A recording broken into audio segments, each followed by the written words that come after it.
They call it spinal stenosis. It's basically the spine is just crumbling from abuse and years of, physical, riding motorcycles, go-karts, anything that boys do. Yeah, anything boys do. Pain is the biggest health issue plaguing America today, and it's a silent plague, a silent cry of agony. And the biggest side effect of this plague is the widespread addiction to painkillers that is sweeping the nation. So look how many people in this country are addicted to pain meds now. It's an epidemic. Oh yeah, they were always worried about, the national epidemic there of people being hooked on these things. But I think the epidemic of pain has to do with all the messages that say, don't stop, you have to keep going, or, you're weak if you're in pain. If I were to ask you what health condition is most prominent in our population, what would you say? Diabetes, heart disease, cancer? You'd be close. Those are the second, third, and fourth most common health conditions. People don't even think about pain when they're trying to answer this question. But pain, far and away, is the condition most Americans suffer from. In a population around 300 million, an estimated 100 million Americans are in chronic pain. Let's put that in perspective. About 1/3 of Americans suffer from chronic pain. That's compared to 1/12 who suffer from diabetes and 1/25 who suffer from cancer. 1/3 suffer from pain. And this is Christina. She's going to be interviewing you. I'm working with a team of people who are shocked by these numbers, and we want to expose this crisis in pain treatment. We want to immerse ourselves in this world of pain and find out how to get out of it. So what we want to know is, are you in pain? Yes. Yes. Moderate pain today. Not anymore. I'm in a great deal of pain right now. Not in this moment, no. Have you been in pain? I have, yes. Not too much. Not too much right now. I'm certainly recovered enough that I would never think of, killing myself now. I live in pain. It's 24/7. I have a lot of pain in my back, a lot of pain in my hips, a lot of pain in my shoulders, neck. My neck is always in pain. I'm not in pain now. I was in pain. I'm in pain. I'm kind of like a multiple grenade attack. The US makes up 5% of the world's population, but it consumes over 80% of the world's pain medication. And it's not like the other 95% of the world isn't in pain or isn't being treated for pain.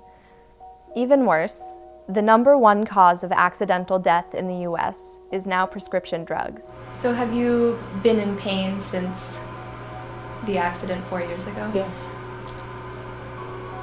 And have you been on pain medication since then? Mm-hmm. Unfortunately. The day before I went home, I was on full morphine mode, and then they took it away from me. And nobody talked with me about the fact that I was addicted to morphine. I was depressed. I was seeing things. I still had these vivid nightmares 3 years later. My body seems to, adjusted to these four little Vicodin that most people would think was nothing, just candy. Pills, they did subscribe. First it was Lyrica, and something called Tramadol, and now it's oxycodone. I had such severe burns that I had to go on Dilaudid.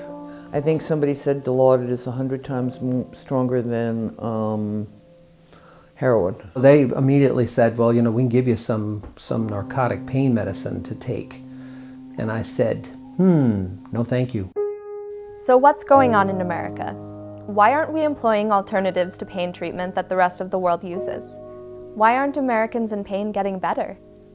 For us, it means that something must be terribly wrong, and we want to find out what that is.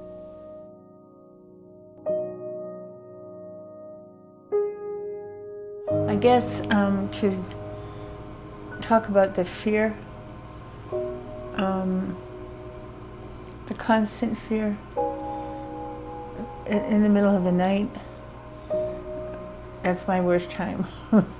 I look for people to call it, you know, at 4 a.m. and I don't have anybody.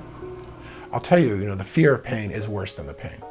I think I have to accept my pain and learn to live with it every single day. And not to say that I like it or that I don't always accept it. It makes me really mad. This was a top-notch hospital for the treatment of leukemia. But we were not human beings there at all. We were bodies to be treated. And they didn't explain things to us. They didn't, you know, comfort us. They didn't come when you screamed for pain. I think that's the key thing for me that is always troubling, how isolated people are that are in pain, especially chronic conditions. They feel very much alone. They feel hopeless. The family can't help. The family feels helpless. It may affect their relationships with everyone. What's hard is it's exhausting. It's really tiring, you know, and as I said before, I really hate admitting it. I mean, most people would not know that I am in pain all the time, and don't you dare tell anybody. So, well, I try to keep positive. It can get you down. I mean, there are times when the pain gets really, really bad, and it's crushing. It can wear on you if you have, you know, 6 or 7 real bad days in a row. It's like, oh man, you know, it's ever going to lessen up a little bit, you know, and then all of a sudden, you know, it can. Healing is really the ultimate form of relieving pain. And if people are still in pain, then there's something wrong. Pain is a blessing in disguise. I mean, right? The hand on the stove, ow, otherwise you would burn your hand up.